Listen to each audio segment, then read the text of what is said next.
What's up, wrestling fans? Welcome into State of the WWE. And I'm here with Justin Bailey from the Best There Is podcast on YouTube. Go check him out. And Dave Rose, Devious Dave Rose, who's just on Twitter fighting with everybody. How's that been going, Dave? Nothing new. Yeah. Couple of haters. Couple of haters. I got to look at my feed like one day, and I'm like, do I have any tweets from anybody? And then I look at my feed, and it's just like Dave fighting with the same guy, like 60 tweets. And now I can see why Kevin Owens blocked me. You know? It's basically essentially what he must have been looking at. Like, who's this Joe Cronin guy calling my fans assholes?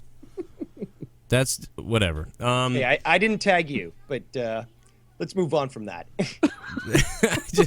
I'm so happy you brought it up. You like how I don't tell you any of this stuff and we just It's one of those few times I'm trying to be political. Or diplomatic, I should say. I didn't tag me.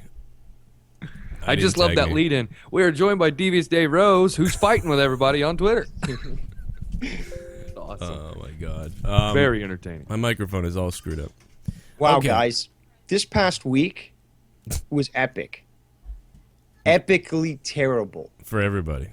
Except for everyone. Brock Lesnar. Brock Lesnar had a great week. And TNA. Yeah, TNA and TNA had a great week, yeah. And TNA, of course, now moving to Thursdays, which is great because we actually left off with TNA talk about that. And we said, oh, no, they're going to get killed. This isn't right. You know, this is bad for them because they're getting momentum. And now they're moving to Thursday, so now they're in the clear. If they ever, I think that's great. A great move on their end. if they ever got like crazy, like popular, do you think they would change to Tuesday? Or at this point, it's not really like Monday Night Wars because it will never be like that again, right? Because going up against the WWE on Monday nights from Ted Turner, that was dumb, right? Like the only reason why he did that was out of spite, you know, to try to take down Vince, right? Because anyone with a brain nowadays would say, well, I don't want to lose some of my audience to that. If I gain millions of watchers, I'll just stay on Thursdays. Well, it wasn't just because of spite, but it was also because he had money to burn. If he didn't have that amount of money behind him, he still may have tried to fight them in a certain way, as TNA has tried to fight. TNA did try to do it once. They did try to do it, but I believe that was, honestly, I believe that was a publicity stunt because remember they moved right back almost. They went on Monday nights against WWE like once or twice. It had to have been a publicity stunt because then they went right back. But yeah, I don't think that you'll ever see that in the modern day again unless there's a billionaire who wants to try to take over WWE. And that doesn't look likely at the current time. Yeah, Right. I don't see that happening. Which is why the Monday Night Wars is something that probably will go down as something that will never happen again, and it's amazing that we got to witness it Absolutely. as teenagers. It was a unique time that we probably will never see again. And those that were around to actually witness this, I think we might be spoiled from what we got. Yeah, we had no idea because we were just watching wrestling as normal, and then it became this explosion of fucking awesomeness. And, yeah, whatever, but there's the reflection. And keep in mind, too, Ted Turner had an endless supply of money. So imagine having that and being able to run a wrestling organization. You would be spoiled. I will say, though, if endless amount of funds to spend. If WWE keeps tanking like they're doing, I will say that if TNA had a CM Punk and another guy, I mean, that could be all it takes right there. To be honest, you wouldn't need to throw... WCW unnecessarily threw a bunch of shit around. I mean, all WCW needed was Hall and Nash. You know, once they did the whole thing with Hall and Nash and Hogan, I mean, that was it. Everybody else was replaceable. I mean, not to say Sting and stuff is replaceable, but easily overshadowed. Yeah, everybody was overshadowed, and that's just how it was. Anyway, so let's move back into the realm of wherever we're supposed to be, but let's move into the state of the WWE because that's what this show is called, and it's been called that for 3 years now. And the state of the WWE, man, this is unbelievable. The state is horrible. That 4th of July show was one of the worst things I've ever seen, and the ratings obviously reflecting that, although we're unable to confirm exactly what the ratings are, it seems like. I just pulled up WrestleZone a second ago, as I just said to you guys off the air. This week's Raw rating was a 2.19, which is down from the 2.29 last week, and the lowest rating of 2016 so far, and the lowest rating ever, it says, is a 2.15. So they're really they're coming close. And depending on what site you read, it seems like the numbers vary. Very much. I want to give some contrast to this. PW Torch is quoting that WWE Raw scored a 1.87 TV rating, and this is down from 15.4% from last week's 2.21 rating. So as Joe said, these numbers do vary from site to site and source to source, but nonetheless, it gives you a very good perspective as to what the state is right now, and it's absolutely abysmal. It's bad, man. It's bad. But Bailey, did you read any different numbers? I didn't read any different numbers. I read the same ones that you guys did. But what I want to add is I have a very, good perspective. I'm trying to think of the right word to explain it. I have an interesting perspective on what happened on Raw. And the reason I do is because you guys know that I'm doing the Raw is Retro series. So I'm reviewing those Raws from 1993. And Joe, I mentioned this on our Raw review this past week. You know, I'm watching the Raws that are mostly regarded as some of the worst episodes in the era of WWE, WWF at the time. Yeah. You know, people always refer to that era as the worst, right? That's what they look at it as. But ironically, I watched the worst episode of Raw that I can remember, which is interesting because I'm watching the Raws from 1993 at the same time I'm covering today's product. And I can honestly tell you that what we saw on Monday was indeed worse than what I'm watching in 1993. That's funny. That's crazy. Oh, it is. It's very crazy because think about some of the matches I'm reviewing, like Doink and Kamala, Coco Beware versus Yokozuna, you know, Skinner versus The Undertaker. And that match, you didn't even get to see the finish for it went off the air. But it's still not as bad as what we saw this past Monday. I'm just comparing those to this Monday. You know, I heard an interview the other night with Raven where Raven says that Skinner was a great wrestler. This guy was actually a really good wrestler. But in the WWE, he toned it down to have that whole butchering an alligator guy gimmick. But I thought that was interesting because I always thought Skinner was just a schlub. Yeah, from what I've always seen, he's been definitely just he's like a Leo Kruger, an early day Leo Kruger. Yeah, no doubt. Just not as good. Yeah. Well, and by the way, Raven's a psychopath in interviews. He beats up interviewers and stuff. It's really funny. He's I don't know. He just reminds me of man, I don't know. I watched a Title Match Wrestling put an interview with him up, and it says 7 hours, and I realized that afterwards, and I was like, when is this interview going to end? It's 7 hours of interviews of Raven. It's unbelievable. They must have acquired all the rights.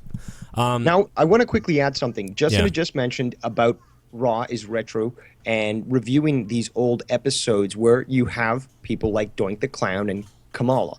Now, we know that Vince is always like that really jokey kid stuff. Okay, he's geared some really stupid things, especially back in the 80s and 90s, towards kids. Now, fast forward to today, where again the same thing is happening for the kids. Again, trying to make these characters appeal to them, whatever the case may be. But look at the contrast between the two. And again, as bad as some of those episodes of the Raw coming out in its first season were, they don't compare to what we're seeing today. And a lot of the stuff that we're seeing today is catering to that, the casual viewer, the kid, the soccer mom and such.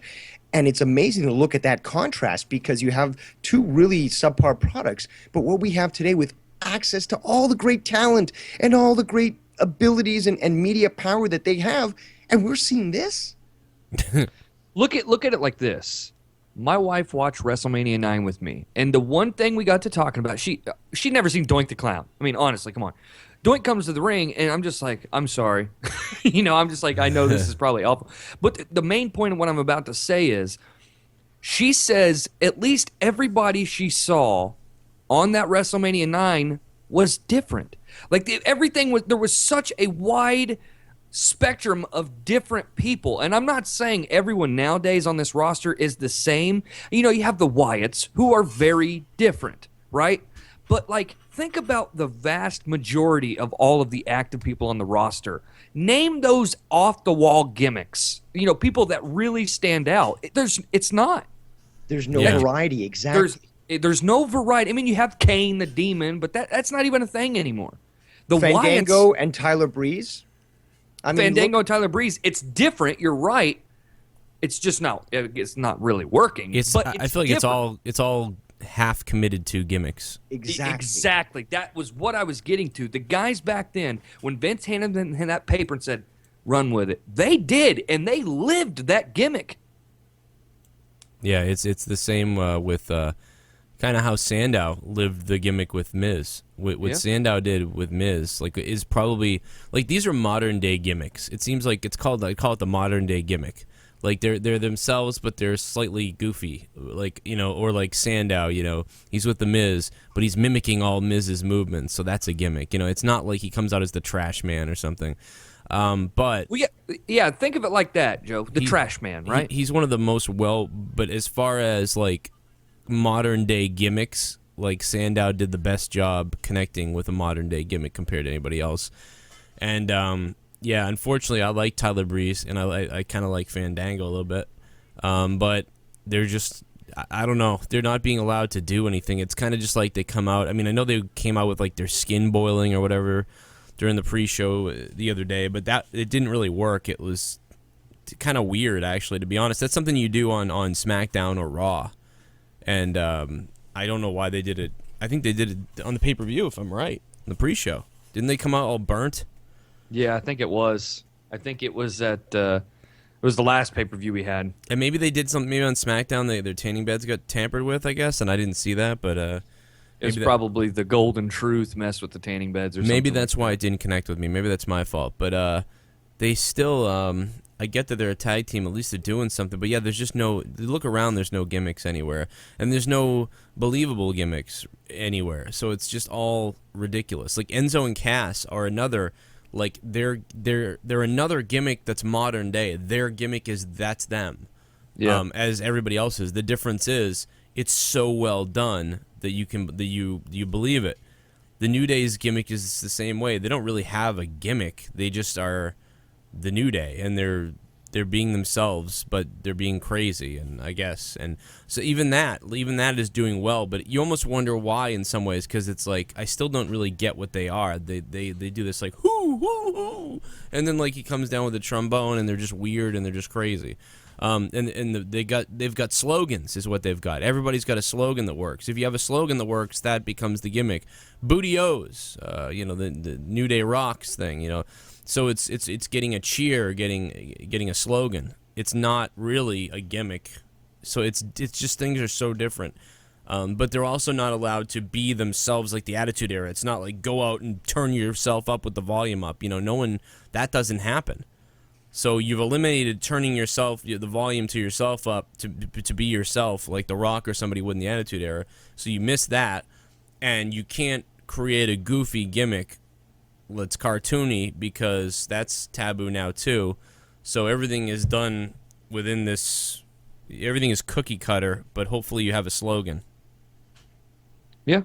I don't know what I went into a rant. It's a non-offensive manner of, I guess, presenting a character, but it falls flat on its face. Nobody's interested in that garbage. Yeah. At least, speaking of garbage, I mean, at least Duke the Dumpster Drowsy, at least when you heard that name, you knew that's the guy that comes out with the trash can. That's the guy who does, the trash compactor. His gimmick was the trash guy. That's how you knew him. Nowadays, how do you say, oh, you know who Carl Anderson is, right? Well, you say this to an average person. Most of us know who he is. You say, which guy is he? He's one of the guys that he looks like that. You don't have that one thing that you'd be like, he's that guy, and then, oh yeah, right. Yeah. Yeah, exactly. You don't really know how to describe the New Day to me. Like, oh, they're fun. Yeah, they're fun. They're the guys that come out and dance, or something. They dance. They're funny. They say bootios. They've got this cereal. Someone would be like, "What the fuck are you talking about?" Or the Wyatt family. Who are the Wyatts again? They're the dudes that are creepy. Like, they're always like, calling from smoky rooms, and they're talking about they're gonna kill you and stuff. Like, it's easy to pinpoint who the Wyatts and stuff are. Yeah, the Wyatt is much more easy to describe, but it's funny that they're the ones that are left. Like, they're the ones not given any direction. It seems like, with Bray Wyatt writing a lot of his own stuff, or coming up with his own stuff, like, that stuff is pretty good. His promos are always good. Here's the difference. It's the best thing in WWE Right. There's no one who can top him in talking. He should not be impeded at all. I don't want any interference on his creative. I have a complaint, though, about what he says, is it doesn't matter. It's the first time that it doesn't matter. He can say anything he wants, and I don't care. Because you know why? Because it's the booking. Because the booking doesn't match up with what he says at all. It doesn't match up. Mankind, Mankind, made you believe that something was going to happen. He didn't win a lot of matches, and he didn't need to win a lot of matches. But he won some matches, And also, I would rather listen to a Mankind promo than a Bray Wyatt promo. But the booking is just totally different. You booked Mankind in a main event role, too, with, like, The Undertaker and all this stuff. And Bray Wyatt is just booked dumb. He's booked like Dean Ambrose was booked before he won the title. But he's still booked that way. Here's a good way to look at Mankind. Like, one of my favorite all-time matches was Mankind versus Shawn Michaels at Mind Games in your house. That match was insane. If you don't know what I'm talking about, that's where Mankind did that back suplex off the top turnbuckle to the outside through a table. Yeah. Like, it was so unheard of at the time. But the thing was, with Mankind, he was a maniac.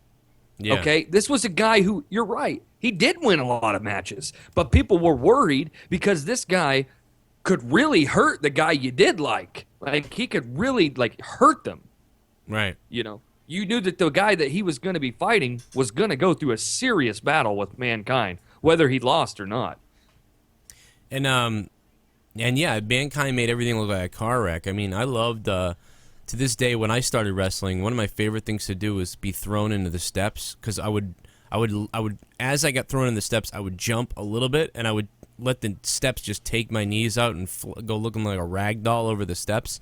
I don't like when people get run into the steps and they kind of throw themselves over the steps and land on their back, or they they just go into the steps and they shove the steps away. I think that sucks, especially when John Cena gets thrown into steps. I hate it.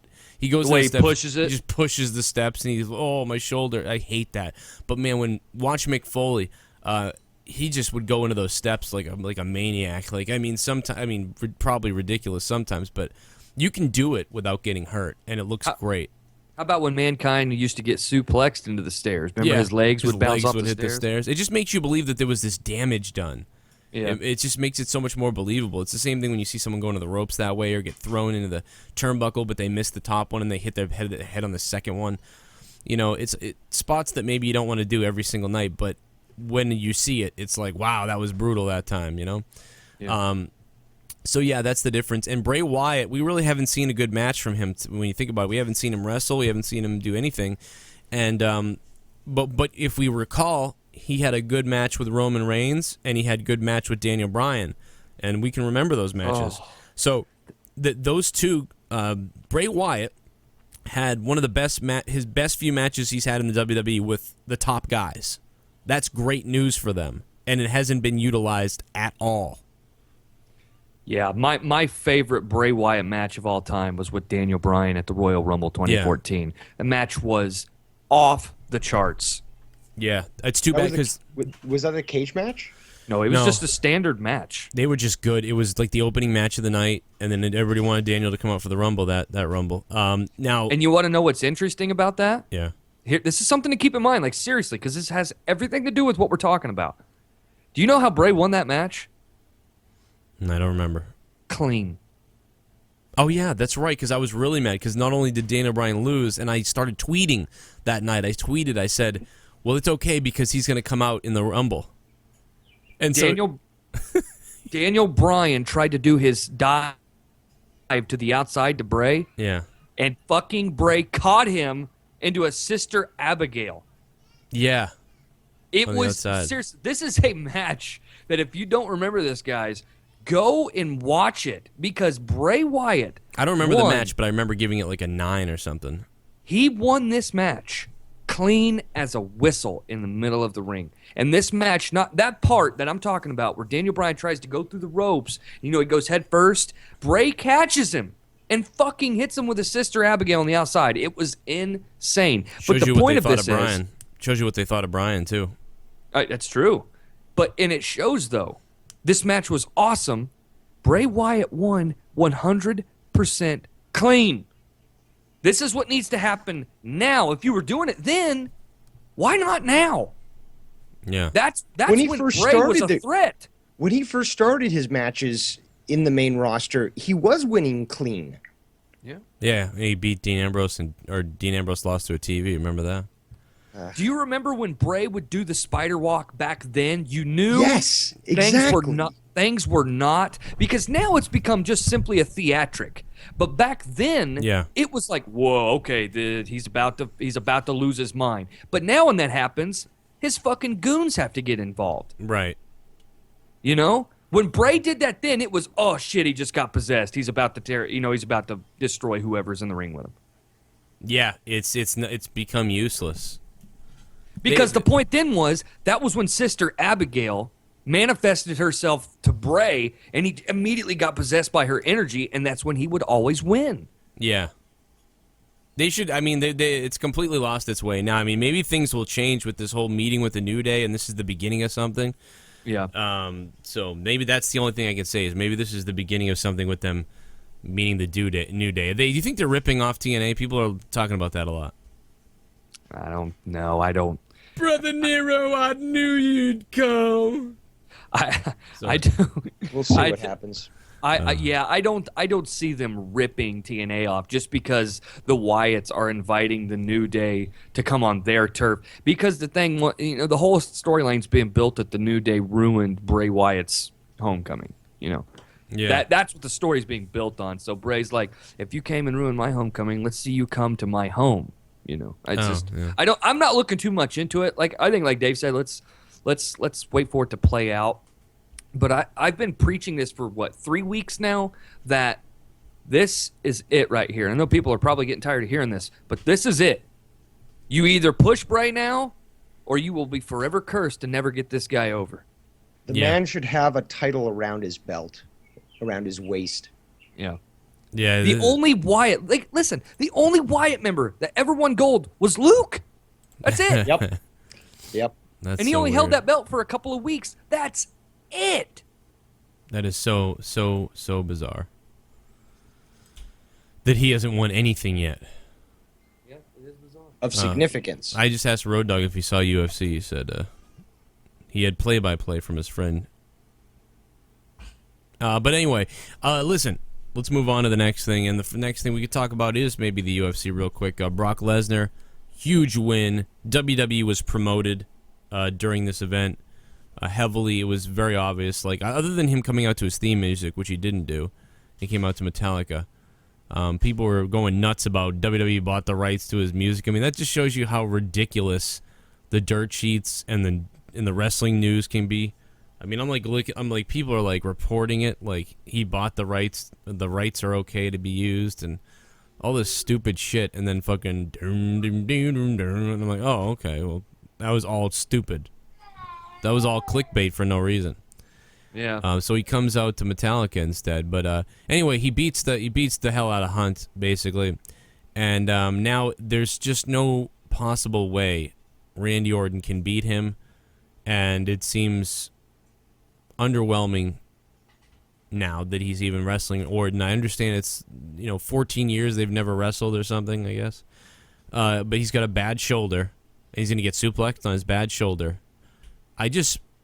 Maybe there was nothing else you could do. There was nowhere else to go with him, and I totally get that. They had to do something, and maybe Orton wanted a big match. Maybe Orton's like, well, I'm not fucking coming back to wrestle, Dingleberry Jones. Give me Brock Lesnar. Let's do Brock Lesnar. And maybe when guys return from a long injury, they want to give them something special. Sometimes it's a belt, but maybe this time, they said, Triple H said something like, well, hey, I got some good news for you, Randy. I'm gonna give you Lesnar at WrestleMania. So maybe it's something that they're doing for Randy more than anything else, and that would make sense. And I can't say if I was in their position. I mean, who else could we give him? I mean, honestly, Brock Lesnar. When Brock Lesnar goes away, if they were ever pushing Wyatt should beat Lesnar. If Lesnar's never coming back again. What you're saying does sort of fit in line with what I've been reading in regards to Randy Orton wanting a more part-time contract, wanting to spend more time with his family, and gearing himself up for basically retiring. So this would be one of these last hurrahs that they would give him. And, against the big moneymaker, the big draw, which is Brock Lesnar. It doesn't matter who you put Brock Lesnar with, it's going to be a big draw. So I'm thinking that this is just, like you're saying, more for Randy Orton than it is Brock Lesnar. Brock Lesnar gets paid, he'll do whatever you want. Yeah. He's a mercenary, man. That's what it is. Well, while we're on the topic of Brock Lesnar and Randy Orton, something really interesting to look at here is a flyer that I just posted in the Skype chat that you guys can take a look at. I'm just showing you this because this was in 2002, okay? I saw this show. This was in Fortville, Indiana. Look at the people on this card, okay? All right. It's very interesting. I know the audience may not be able to see this. In the top left corner, the tag team champions for OVW, Brock Lesnar and Shelton Benjamin. Yeah, OVW is crazy. Yep. Randy Orton is on your bottom left. Look at Randy Orton. That was all Kenny Bolin. On the bottom right, look who it is. The Leviathan with Sin, a.k.a. Batista. Yep. How about that? And then Rob Conway. Look at that, up in the top right. Remember Rob Conway? The Bagwell of WWE? The Bagwell of WWE. That's what he came in, man. He was the buff Bagwell of WWE. He had the shades, the super juiced up, tan and everything. That was the WWE's Bagwell. I thought it'd be interesting for you guys to take a look at that because they are saying the only time that these guys ever worked together was in OVW. And it's interesting to go back and look at this flyer that is, 14 years old. And that's what they look like then and look at them now. I mean, I can't imagine that, to be honest, that Brock Lesnar is somebody Randy Orton would want to be in the ring with because Brock Lesnar tosses your ass around and he'll hurt you. And Can I ask a question, though, Joe, about that? Yeah. Let's be honest here. If Brock Lesnar had lost last night, would it be possible that Randy Orton would beat him in any way, shape, or form? They could run with that angle, maybe. But I honestly think if Brock lost last night, they would almost not mention it at all. But I believe that now that he's won, that they may even acquire footage of that. Okay. I wouldn't be surprised. That was my thing because I think me and you talked about it last night on the UFC 200 show. With Brock beating Mark Hunt the way he did, you have to run with that now on your program. Because he is the talk of UFC 200. And now he is going to be fighting for you on your second biggest show of the year. You got to run with it. You got to. It is interesting to consider what would have happened if he had lost and how that may or may not have affected the storyline in general. Because what would Vince have said? Shouldn't have went and fought for UFC. Now you're going to lose. Yeah, they would have. They would have ignored it. I guarantee you. They may ignore it either way, for the most part. But WWE did post earlier, like congratulations to Brock Lesnar, and they showed the stuff on their Twitter. Yeah, that's already up there. So, would they have said, "Too bad for Brock Lesnar last night"? No way. They would have never mentioned it. Nope. I guarantee you, they wouldn't have mentioned it. And because he won, they would have no-sold it. Right. It's going to be all over the place. But I also think UFC has to be careful because they're probably worried about anybody saying like, "Oh, it's rigged," or like, "See, now it's fake," or the legitimacy of it. So they have to, although they're promoting WWE a bit, obviously in some kind of deal that was made. They have to be careful that they don't, take away their credibility. And if you missed Joe and I's UFC 200 show last night, and if you didn't see UFC 200, they did have a spot promoting Randy Orton versus Brock Lesnar at SummerSlam. And not only did they have a spot for that, they also had a WWE 2K17 spot on UFC 200. It's very interesting. That is very interesting, and I wouldn't be surprised if he fought again, and they promoted WrestleMania. Now they're dual promoting. It's really a great deal when you think about it. Oh yeah, if Lesnar wants to fight someone.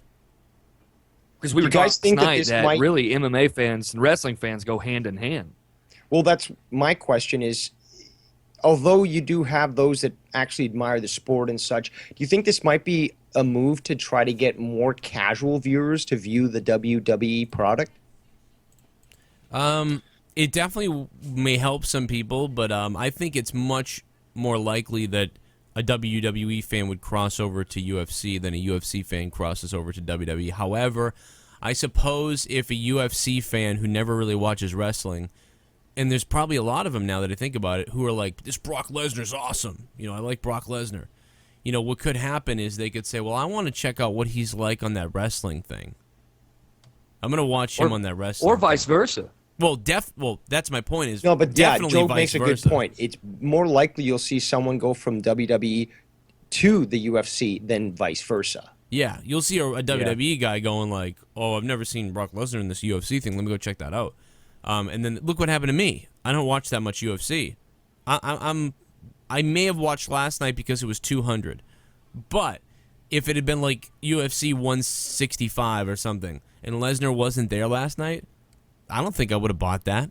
I would have streamed it. So I bought that pay-per-view last night because I wanted to see Lesnar, and I'm a wrestling guy. So I guarantee you the UFC benefited from it far more than WWE did. And WWE knows this, so WWE, you know, worked in the whole advertisement of the game and Lesnar in the WWE. And SummerSlam, so... I'm anxious to see the numbers for the pay-per-view buy rate from last night.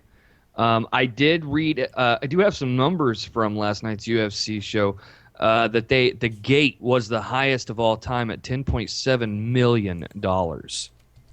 Jesus. That's at the gate for UFC 200, and I wouldn't be surprised. I mean, it had to have been like it might have been one of the biggest of all time. It just didn't have Ronda Rousey or Conor McGregor though. So. I would go as far to say that I would imagine. Now, this is just me strictly predicting. I would say that this show did at least 2 million buys. The UFC 200. I think you got a large group of buyers from WWE, and then you got this big promotion that it was the most iconic show in UFC history, so you got people wanting that. And then you have your normal average UFC crowd, which is about 450 to 500,000 buys. So you add all those together, I would not put it past last night to have done a 2 million buy rate. Oh, absolutely. I definitely believe that. I mean, if you're talking about... I'm strictly shooting, though, you know. I mean, dude, the pay-per-view was $59. I mean, that's $24 million. Yeah. They made $24 million at least. So they probably made $50 million. Well, they had easily the ability to pay Brock Lesnar's $2.5 million for that one match. Absolutely. I mean, another number to talk about, yeah. Yeah. I mean, it's rough. Even if they made $30 million. If it was $30 million, you know, you got to give 30% of that to the pay-per-view company. You know, right off the bat. Then the arena. So, I mean, anyway, they made a lot of money no matter what. It's just that there's a lot of payments to be made all over the place. I think Brock most likely, I don't have all of the numbers from the fighters. I do assume that Brock was the highest paid guy on that card. I would imagine, because even Ronda Rousey only took 2 when she fought, I believe it was Beth Collier. I believe it was her, and she took 2. So Brock taking 2.5 on the undercard, I would imagine he probably took the most out of anyone on that show. I'm strictly speculating on that, though. But the interesting number as well, and I put this on Twitter. Did you see where I put that Brock took 2.5, but Mark Hunt took 700,000? Really? Imagine how that made Mark Hunt feel. That a guy that's come back after 6-year hiatus. Mark Hunt probably thought this puts me on even more. Like, this is, I mean, he's probably wanted the match because of the fight, because we kept doing that. This gives him more legitimacy, though, because that's why. Brock Lesnar did dominate for the most part, but there was times where he wasn't able to get one over on Mark Hunt. He looks like a badass for not losing. My God, the guy's like 5'10". He's definitely not looking as ripped as Lesnar, but the guy held his own against Lesnar for a big portion of the fight. So we can't deny him that. And he must also be a pragmatist, saying, this guy's a draw. I can't expect all this money because he's in demand and I've got to prove myself. And I think he did quite a lot for himself last night. You know what, Dave? I think it was Joe that said it. I'm pretty sure last night on our UFC show that it was almost Bret Hart and Stone Cold that Lesnar and Mark Hunt match was. I believe it. Joe said this, that Mark Hunt took the beating. He never gave up. And after the fight, He came out as the badass that got the shit kicked out of him, but he never gave up. Yeah. Yes. Yeah, he was. You know? Brock Lesnar pummeled him. That whole fight. Him. Yeah. He took it. He took a beating. I mean, that's from Lesnar. I can't believe he lasted that long. I mean, no doubt it was. It made him look like I told you, it was like reminding me of like Stone Cold WrestleMania 13. It's like the dude passes out bleeding. It's like Mark Hunt like lost while being punched in the head several times, but never gave up. So we talked about on that post show. We talked just as much about Brock dominating as we did about Mark taking the beating like a badass. Yeah, he did. He really did come out like he did not fade. He did not. I thought his hands were going to go limp. I mean, granted, I think it might have been the dumb thing to do, to be honest. In a way, he might have. When he was locked up in a submission hold at one point, he got out of it. I thought maybe just tap now, because there's no only getting to your feet and knocking out Lesnar would be what would make you win at this point. So you pretty much know you're going to lose. There was several times where he knew he was going to lose. He really would have been in his best interest to lay down or to tap or something, because it's just a smart thing to do. I'd say, you know what, I got my fight with Lesnar. No need for a brain injury now. I'm helpless, and tap out or whatever, and then it would have been fine. But he didn't do that, and he ended up looking like a badass going down, and that's about it. I would have tapped out. He didn't look like a badass on that picture we saw after the post show. Yeah, well, that's the picture that makes him look dumb, where it's like, well, you really should have tapped out like before those 15 straight shots to the head happened. Tiki Orion and Brad Hollister, two local wrestlers around here, apparently they got pulled over by a cop, and this is what happened. Listen to this. If I can get it to fucking play. I know this is random, but this is really bizarre.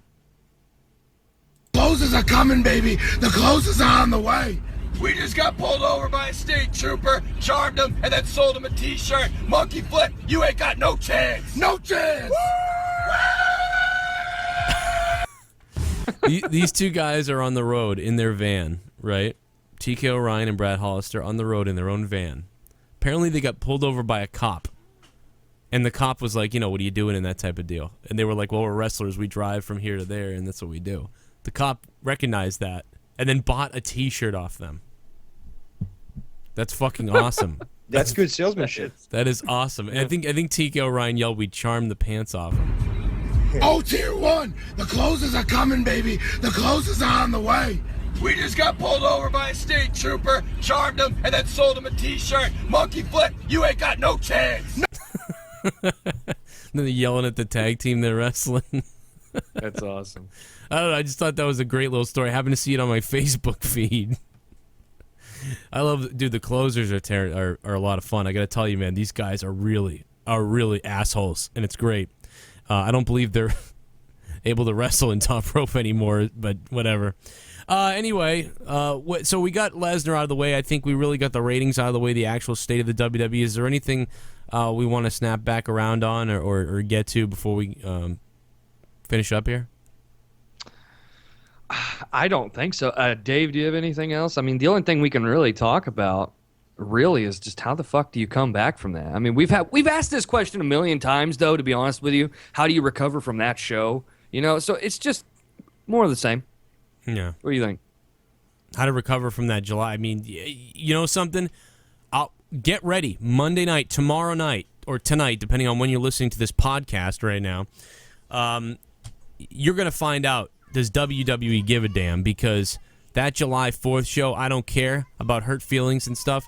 That was embarrassing and despicable and disgusting. And the fact that somebody put that on is horrendous. Absolutely freaking horrendous. One of the worst things I've ever seen in WWE, and I had to endure it for 3 hours long. 3 hours of an embarrassment and a debacle, and we'll find out this Monday if they give a damn, or if it's just, let's try to climb out of the ditch. If I was them, I wouldn't try to climb out of the ditch. I'd be like, strap the rockets on because we're blasting out of this shit. Because in the past, when they've tried to recover for something like this, they've crawled out of the ditch. Like you were like, okay, that was a little better. But no. It can't be just it's a little better than last week. You have to absolutely grab everybody this week. Because if they bomb this week, the numbers will really fall. Because people will say, oh, this is where they're going.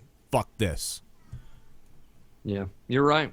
I mean, and they're saying that the big name for this Monday Night Raw is now Vince McMahon. That's the big name, is Vince returning. Great point. Why is Vince returning now? And I almost wonder if it's got something to do with that abysmal show. It's just got no. I don't think so at all. I think that just simply has to do with the brand split. Do you also see that maybe the audience just doesn't really care anymore? When he's come out, more recently, people he's got to try to entice the crowd to boo him, and they're dead. They don't even want to boo him. Yeah, listen. Yeah. Well, you don't hear me, Vince McMahon. You hear what I said? I said blah, and then nobody does anything. Yeah. Because he, like on the. You know why? Because he's speaking to casuals that don't even know who he is. That's what I was They don't say. fucking know. He doesn't understand. You actually should just be Vince McMahon from 1993 again. Welcome to WrestleMania, because there's no other fucking thing. When Roman Reigns attacked Vince, that didn't get over with anybody but us, because we were like, this is funny that Vince is taking bumps again. But we also didn't like it because we knew they were forcing Roman on us. So Vince is trying to put over Roman. We see that. Now we don't care. And the casual fans, they don't care because they haven't seen Vince. The reason why we cared when Stone Cold attacked Vince was because we'd seen Vince McMahon on our televisions since the beginning of time as a straight-up announcer guy. And then some of us knew he was the owner and some of us didn't. But we saw him as a announcer guy who had never really been attacked before. He was shoved by Bret Hart. He'd never really been attacked before, and here he is seemingly caring about the well-being of Stone Cold Steve Austin, which as a kid I thought he cared about his well-being. I really did. I didn't think some of the older crowd who were like the ECW people were like, let him wrestle, mother. I was a 14 or 13-year-old thinking man, Vince really cares about this guy. I don't know why Stone Cold, man, he's a bad. Why is Stone Cold so mad at him? But I understood Stone Cold was a bad guy. But then when he stunned Vince, it was shocking to see him stunned. When, I guess the only thing shocking about Roman attacking Vince was that, Roman Reigns just apparently attacked the owner of the company who's kind of older. And especially to a young fan, Vince probably looks elderly to the younger fans. So maybe because keep in mind, when he was fighting Austin, the dude was in his 50s. Yeah. And even then it was like, oh my God, what is Vince McMahon doing taking bumps at 50? But he looked good for a guy in his his 50s. He was jacked. Yeah, he looked crazy. Now, even now he looks pretty good, but it's like, to a kid, Roman just attacked an old man to a little kid. And before that, people were chanting for Vince. They were cheering for him because he just came back. So a little kid and a casual fan is not excited about this. They're like, why is the guy I kind of like attacking an old man? Yeah. And even though he was provoking him and stuff, I mean, it's just, I don't think it connects the same way. It would be in WWE's, honestly to me, it would be in WWE's best interest for Vince to just, take over as general manager for a little while and either just be the Dick Tunney type or go full on psychopath. I mean, that's the only thing you could do. And before it was neither of. I just think you should go back to being a normal guy now. Don't be the Mr. McMahon thing is over. Vince is really funny on camera too. He's a very funny guy. He's got great comedic delivery. He's just really good. But I Joe, have to watch everything he does. I can't turn away. If Vince is on the TV, I will watch anything he does. Yeah. He said dropped an F-bomb the last time we saw him, didn't he? Oh yeah, that was. Or I don't think that was the last time we saw him, but yeah, he because I believe the last time we saw him was the him telling Shane, okay, you can run it, Shane. Yeah, the Raw after show. But you're going to SmackDown for the draft, right? Yes. Now, was that this Tuesday? No, that's the draft is next Tuesday. Okay, so here's the thing. Vince McMahon is coming out. He is not going to address the ratings. Okay, it's not going to happen. He's not going to address the ratings. He's coming out for one reason, and that is to push the draft for next week and who's going to run SmackDown and who's going to run Raw. That's all this is. So people, I know rumors are going to run rampant about Vince, why he's there. I'm telling you, this is literally the only reason he's going to be there is for the brand extension and to help push the draft. That's it. Let's pray that we don't have the likes of Vicky Guerrero or Vicky Guerrero! I don't think Teddy will be there. People like JBL who are put into the position of the supposed GM or whatever they're going to call it. I believe there's going to be a COO for each brand. At least that's why there's two podiums, or that's what I've read. I don't know what kind of final designation or name they're going to give it, but I heard they're doing away with the GM position for some other position within that brand or that extension. I can't stand the brand split idea. I think it's going to ruin things. It's going to diminish the titles. The world title. We'll see. We'll see. Like, I'm with you. Like, I'm not, I'm with you in the same, like, this could ruin things, right? But I'm trying to be optimistic and just let's see how it goes for like a month, and then we'll really see the full spectrum. I agree. I want to see where they're going with this and see whether they fall flat on their face or if this actually is something that maybe is time to do. We've reached rock bottom. Last Raw, we've reached rock bottom, or at least it looks that way. Viewership, quality, garbage, rock bottom. The only way to go is up. So perhaps this will actually lead to something good. So like Bailey, I'm willing to keep my mind open and see how this results. We need something different. That's what this we're on a cry out for something new, something fresh. I know this isn't exactly fresh, but we need something. That's where I'm at. I think at least WWE in that sense understands the same thing that we're saying and is doing this. For good or bad, they're doing it. They realize something needs to change. So maybe something as drastic as the extension will accomplish this. Well, the embarrassing thing is that Shane came back and said, I'm here to save the ratings, and I don't want you losing this company for my family. Yeah, well, I got crapped on when I spoke about the total pointlessness of bringing him back when it wouldn't do anything. And I think it did for WrestleMania. I think it did help for WrestleMania. Oh, that one event, and yet it goes back downhill. Why have we, seriously, guys? Why have we gotten so complacent when we're saying, "Oh, we got one great match"? Well, I'm not happy. In the last I didn't 6 say months. that. We're not saying that. Hold on, Dave. We're not saying that. I'm just telling you what happened. That's what happened. I didn't say, "Oh, he's going to save everything." I never did. I said if they're going to change things, then that'd be great. They could have changed things with Shane there if they actually committed, and you saw the whole stage change, the opening changed. They went a little more risky. They started doing crazy storylines, and then Shane was in charge, and then they brought up all this talent and stuff like they did. The only one thing they did was they brought up some talent from NXT. They did do that. Problem is, nothing else has changed. The writing is the same. Everything is still the same. The booking and the writing is still shit, and nothing else changed. So, well, the problem is they brought up the wrong talent from NXT. That's my point. I don't think it matters who they bring up because the stories suck. It doesn't matter who they bring up. There was 2 Raws, like 2 or 3 Raws, where Shane was the AKA the conductor that were really good. Sorry, I just made fun of your accent. But fuck off. Raws.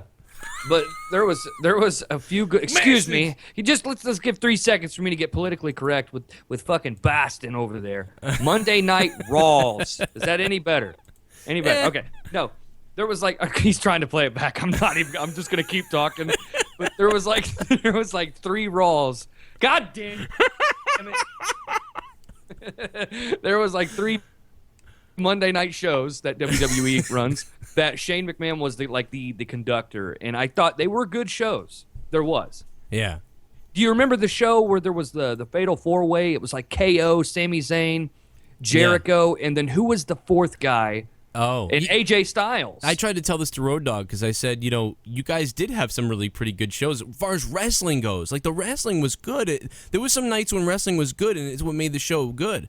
But right, Justin, they never had the Vince Russo type of booking though. They never had the storylines though. You know what I mean? The storylines were shit, but the on-camera action was good. Yes. Yep. But you have to have them go hand in hand for it truly to get over.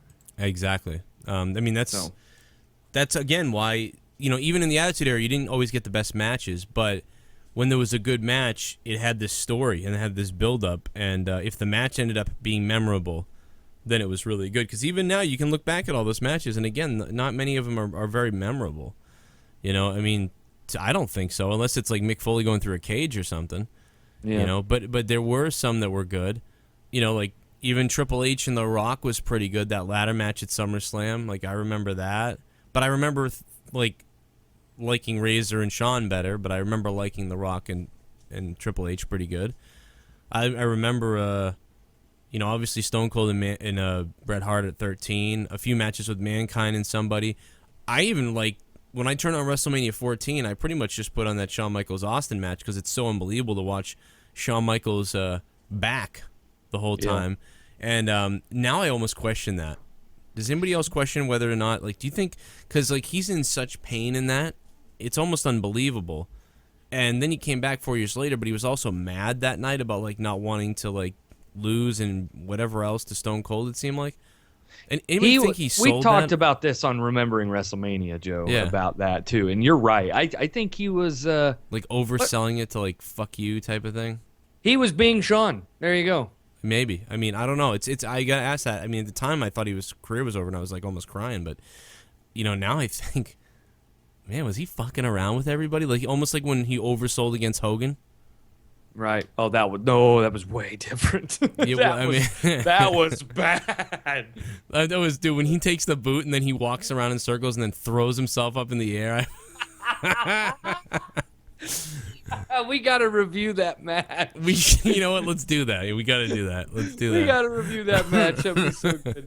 But, you know, Joe was talking about all these good matches. One thing people need to keep in mind is amazing matches do happen nowadays. They do happen. Well, they definitely happen now. The wrestling, dude, I'm totally opposite. The wrestling is great right now. The problem is there is no story, no booking, and the characters aren't there. The wrestling is great. The talent is the booking. Great. Yeah. The booking. But the booking.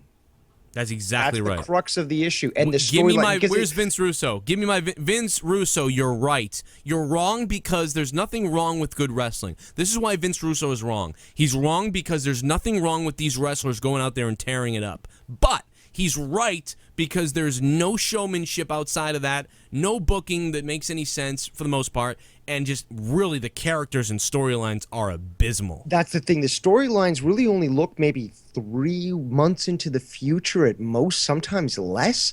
But that's a total contrast from the past where you'd have a half year, a full year, building a story for a pay-per-view that finally, when you saw its conclusion, you could say it was epic. That doesn't even matter to me. I understand that they can't book that far in the future now. That doesn't matter. It's the quality and all the shit that leads up to it, whether it leads up a month, leads up a week, leads up 3 weeks, leads up a month, leads up a year, whatever it leads up to. It doesn't matter how long it takes to lead up to it, to me. What matters is what they do leading up to it sucks ass, and I don't remember it. But I can remember lots of things that happened other times. I can even you can't remember it because there's no consistent storyline to build these stories. You can't just expect a story to be told in a week or 2 weeks or even 3 weeks. You need multiple months to build up that credibility for that story and your desire to see it to a conclusion. But they can't even tell an important thing in 1 week. So there's no way you could lead up to 6 months or 3 months because there's the problem. It's the booking. It's the storytelling. Even Jeff Hardy, dude, and Christian, you know, what was supposed to happen. I remember that storyline really well, the whole Matt Hardy thing. I remember that whole feud, but it actually falls flat because it ends up being Matt Hardy that attacked him, and that was dumb. But that's something that was done, you know, 6-7 years ago now. But here's the way I look at it. You know, and look at the Attitude Era. That's the best way to look about it. The way the story is portrayed, the fucking match doesn't even have to really be that good. Right. It really doesn't. Depending on what kind of story you're trying to tell, don't get me wrong. I'm not saying you can have shitty wrestling and a good storyline and everything works fine. I'm not saying that at all, so don't even fucking start with me in the comment section. All I'm saying is, depending on how good of a story you have, if you have an awesome story, as long as you continue telling that story in that match, that's all you need. Yeah. You don't have to have Taker versus Shawn at WrestleMania 25. Okay? You don't have to have that. As long as the story and the reason you're fighting, I become invested in this match through the story you've tried to tell, and come the fight, I'm into it still because I know what is at stake. That's the way I look at it. It's a story. And as long as the story is told correctly and I'm invested in it, I'm okay with it. Yeah. And I that's good that you are. And I am too. And we don't get that. Guys, we've exceeded our time limit by far. Is there any last statement anybody wants to make? I don't think so, but maybe. I'm good to go. I thought it was a fun show. So I want to we got a lot of things covered. We went over what we were going to do, so this is really good. But thank you guys for watching State of the WWE. If you want to check out more State of the WWE, just go watch all the other past episodes. There's like over 50 or something past episodes of State of the WWE. So go check them out here on youtube.com/Joe Cronin Show. Hit the subscribe button for more wrestling podcasts and wrestling videos. And to check out Justin Bailey's channel, go check him out, The Best There Is Podcast on YouTube. That's The Best There Is Podcast. And he's got a bunch of wrestling content on there, and it's a good time. So go over there. It's also available on iTunes and Podbean as well. iTunes and Podbean. And also, check out my Patreon, patreon.com/Joe Cronin Show. If you want to support me, guys, you guys are the ones who give me money to support me to the show. So feel free to go to Joe Cronin Show or patreon.com/Joe Cronin Show. And Justin Bailey now has a Patreon that he just launched, and it is vital that you get over there and support him so he can not work 3 jobs so he can do more wrestling content for you. It's patreon.com/TBTI, which is The Best There Is Podcast, or The Best There Is, rather, I guess it is. So it's just 4 letters. Patreon.com/TBTI. Yep. And I'm actually going over there and checking it out right now. So you guys got to get over there and support him and help him out. Give him some monthly help and income. That's patreon.com/TBTI. Please go over there and tell him Joe Cronin sent you. And then also hit us up on Twitter, at Joe Cronin Show on Twitter, and at Justin Bailey IND on Twitter as well. You have another Twitter, don't you? I got the podcast Twitter, at TBTI Podcast. I run that, and the Justin Bailey IND. If people want to interact with me, the easiest one is to go to my handle, Justin Bailey IND. Well, there you go. Shout out to JD from New York, JD from NY206, again, a broadcast partner of the show. He also gets naked on stream, so go check him out, JD from NY206. Yeah! Ooh. Get ready, get down, get nasty. State of the WWE, guys. We'll see you next time. Bye. Watch Joe Cronin rage in video games on twitch.tv/Spectrum Gaming 617. Follow him now, twitch.tv/Spectrum Gaming 617. Hey everybody, it's Terry Reynolds, former WWE diva, and you're watching and listening to the Joe Cronin Show. If you want to get a video message from me, and I would love to do one for you, go to celebium.com/Terry Reynolds, and I will be so glad to do a happy birthday, happy anniversary, happy whatever message just for you. If you guys want to talk aliens, spirituality, the world around us, space, time, and all kinds of conspiracies, then you got to check out our other channel, Final Frontier News, live every Tuesday night. Final Frontier News, the podcast now available on iTunes. Frontier News. What's up, wrestling fans? Do you want your product, your page, your website, your band, your whatever it is, advertised? You could have been advertised right here during this break in the show. It would have been that simple. All you'd have to do is go up here to advertise, click on advertise, and then get it going. Choose your amount of plays you want for the year, and we will play you for that amount of time. Guys, if you want to advertise, go to joecroninshow.com or joecroninshow.net, and we'll get you in here. To get the greatest t-shirt in the entire fucking world, then go to ProWrestlingTees.com. Ah, yeah, go up to the apparel section, go to podcast online media store, click that sumbitch, scroll your way down. You see all these other douchebags, don't forget them. Click on Joe Cronin Show, and then you can buy the hashtag back Joe Cronin t-shirt right here on ProWrestlingTees.com. Order the shirt now and get yourself Joe's face on your chest. Ah, ProWrestlingTees.com.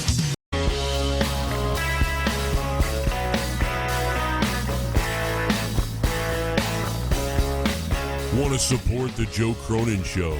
Then go to patreon.com/Joe Cronin Show. You can support with only $1 a month. That's $12 a year. And Joe Cronin appreciates the fuck out of you for it. Become an insider and get special perks for doing it. Support the Joe Cronin Show on patreon.com.